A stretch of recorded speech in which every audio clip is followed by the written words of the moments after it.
Mahomet était originaire de la Mecque, mais on l'a envoyé vivre avec les Bédouins parce que même les Mécois considéraient que ces nomades étaient dépositaires de la quintessence de la culture arabe. Il s'est retrouvé orphelin assez jeune. Mahomet est seul dans ce petit coin de désert quand il voit sa mère mourir. Et il lui faudra attendre une nouvelle caravane pour repartir et réintégrer la société.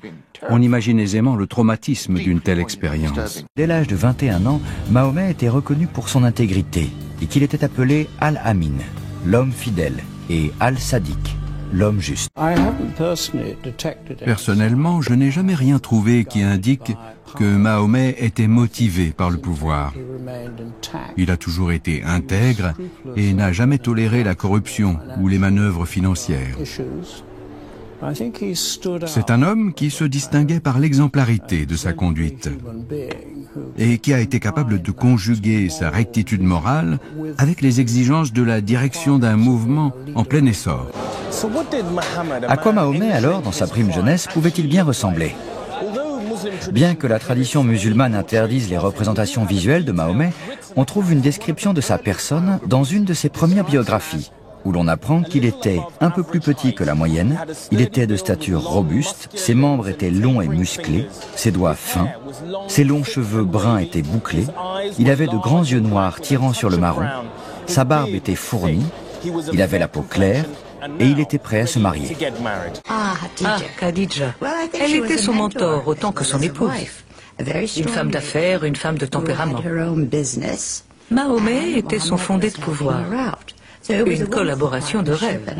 Il a dû beaucoup apprendre auprès d'elle. Il est toujours mal vu aujourd'hui de voir une femme épouser un homme plus jeune qu'elle.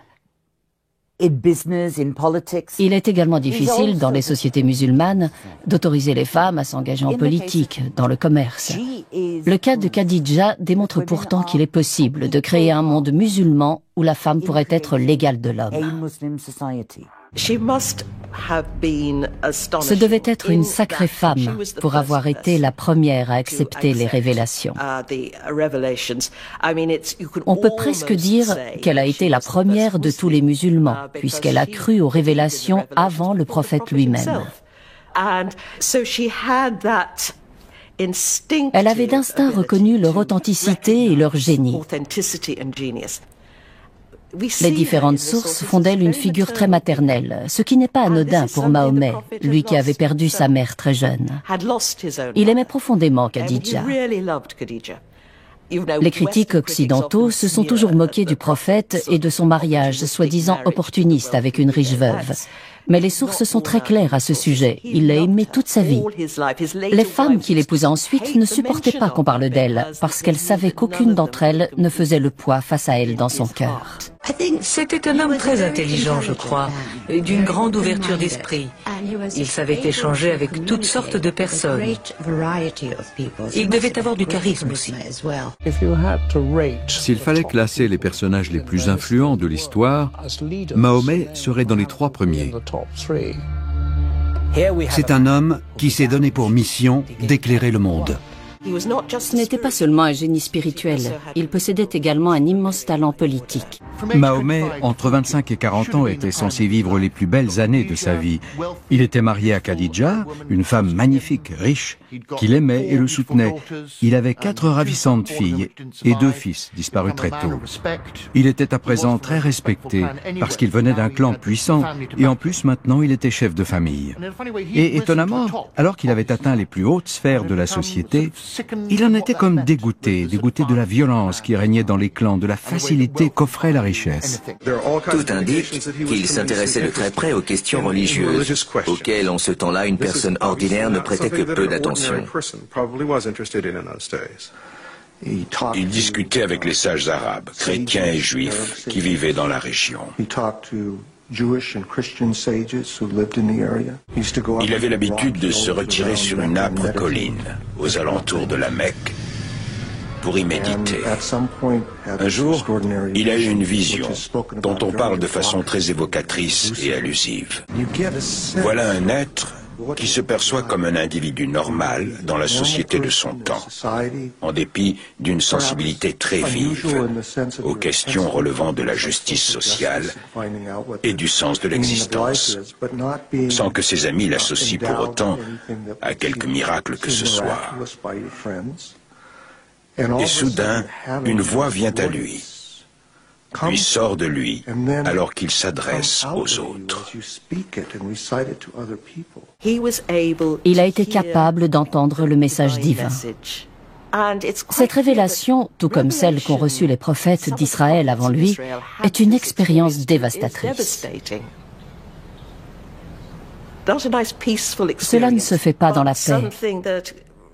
C'est quelque chose qui les saisit jusqu'au plus profond d'eux-mêmes. Le prophète Jérémie criait « Ô Seigneur, je ne sais pas parler. Je ne suis qu'un enfant. Ta parole me fait souffrir jusqu'au plus profond de mon être. » Isaïe s'exclama, après avoir reçu une vision de Dieu dans le temple, « Malheur à moi, car mes yeux ont vu le Seigneur Tout-Puissant. » C'est une expérience bouleversante. Ce qui est reçu est tellement puissant que le monde, tel que les prophètes l'avaient connu jusqu'alors, n'est plus. Ici débute pour Mahomet sa carrière de prophète. Le dogme central de l'islam est l'unité, l'indivisible unité de Dieu. C'est non pas une simple formule, mais bien le concept le plus important. Par unité divine, on n'entend pas seulement l'existence d'un seul Dieu et la négation des autres divinités. Il s'agit de ne penser qu'à une seule chose. Dès lors, le prix qu'on attache aux possessions, au statut social, au pouvoir, relève de l'idolâtrie intellectuelle.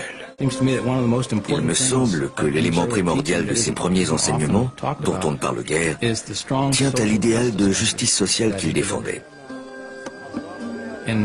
À l'époque, à la Mecque, le fossé se creusait entre les possédants et les déshérités, situation qu'il a dénoncée. Il prônait le partage des richesses. À mon avis, c'est ce message de justice sociale qui lui a permis d'être entendu du peuple. L'islam instaure un nouvel ordre, un nouveau mode de vie dont la beauté repose sur l'égalité entre tous les fidèles. Les noirs, les blancs, les hommes, les femmes, les enfants. Il porte donc en lui cette universalité qui est, à mon avis, la raison pour laquelle il s'est propagé si vite. Son message avait la subtilité et la profondeur symbolique de la grande poésie pré-islamique, celle qui avait donné au peuple d'Arabie une oreille d'une sensibilité extraordinaire à l'expression verbale. L'oralité était en effet un vecteur culturel central. Certains le considéraient comme un poète. Or, une sourate coranique dit en substance que Mahomet n'est pas un poète. La parole du poète est de désir. Cette voix n'est pas celle du désir.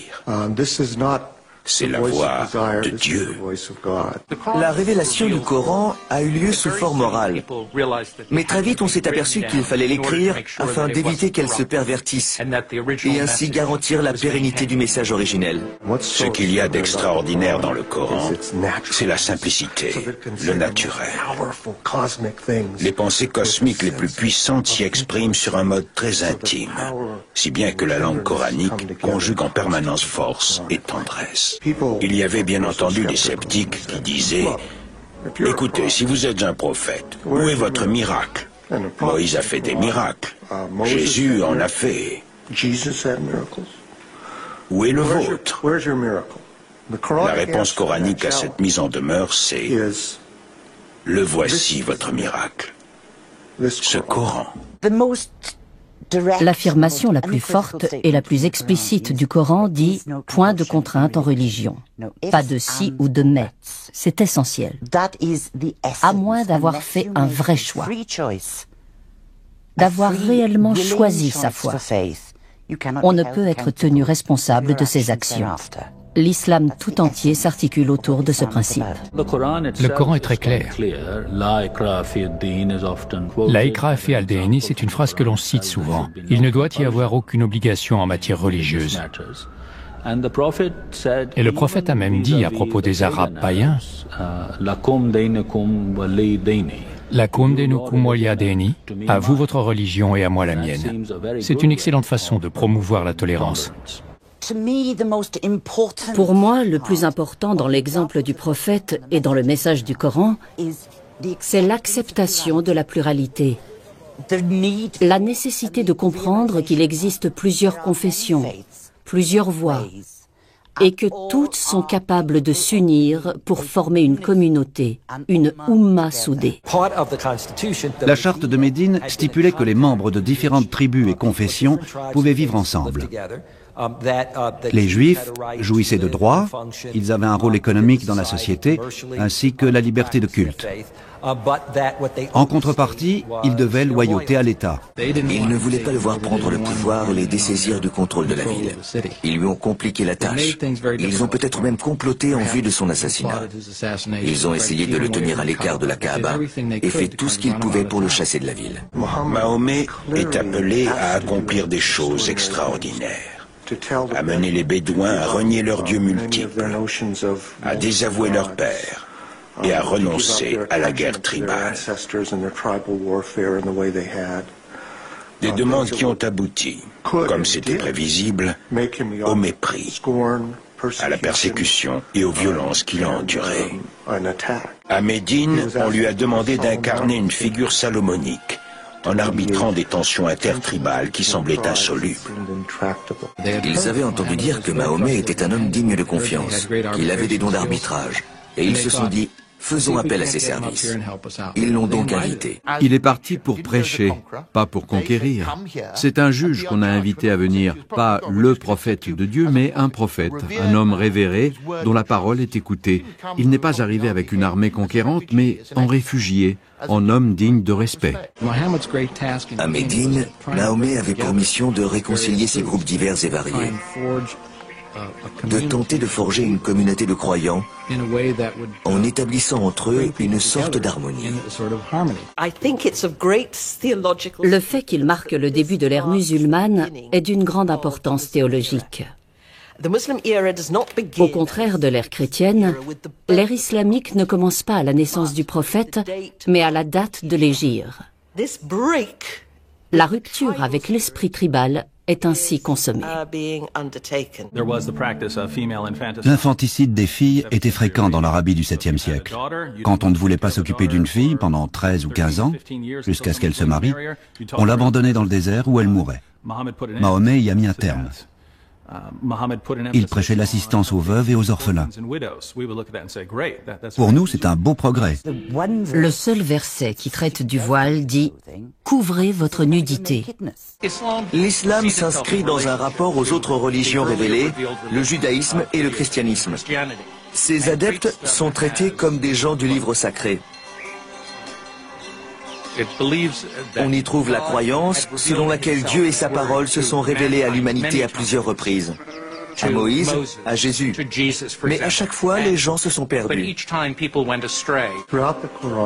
Tout le Coran atteste l'humanité de Mahomet, son humilité et l'extraordinaire défi que représente la mission dont l'investit cette révélation divine. L'appel à la prière tient lieu de premier pilier de l'islam, à savoir l'affirmation de l'unité de Dieu. La ilaha illallah. Superbe phrase que les musulmans psalmodient inlassablement, en silence ou à haute voix, pour se remémorer l'unité de Dieu à laquelle nous devrions appliquer nos vies.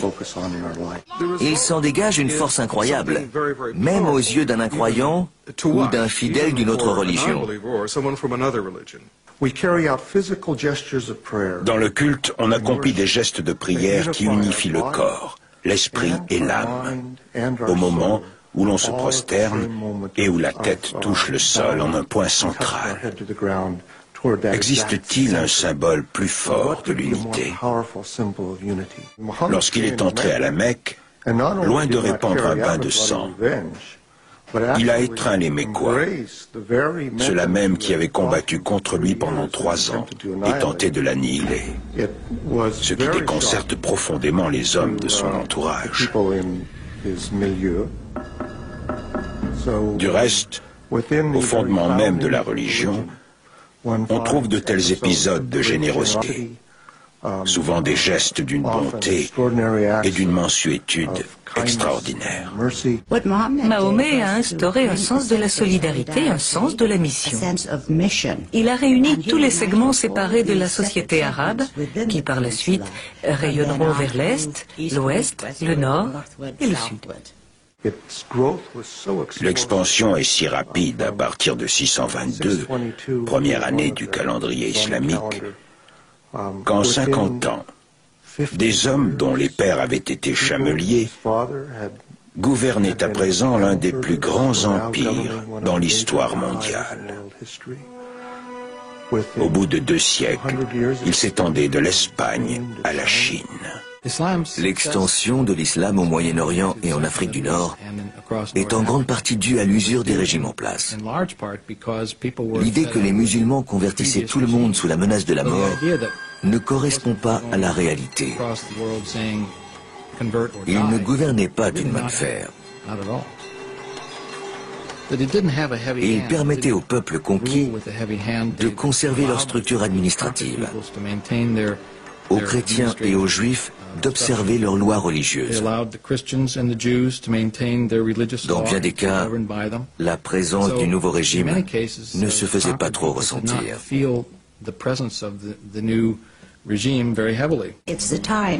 C'est l'époque qui crée le mouvement, et parfois les hommes aussi.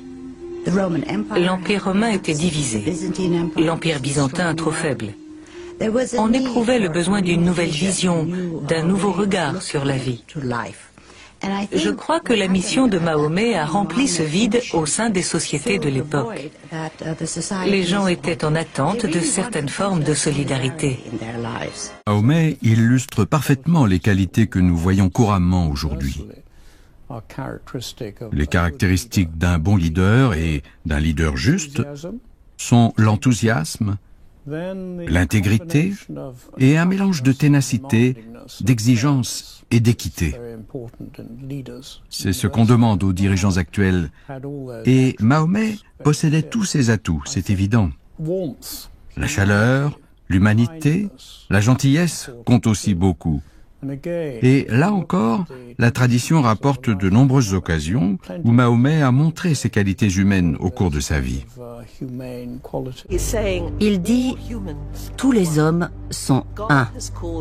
Dieu vous a tiré de vos tribus païennes et du culte de vos ancêtres, mais n'oubliez pas que tous les hommes descendent d'Adam et qu'Adam vient de la poussière. »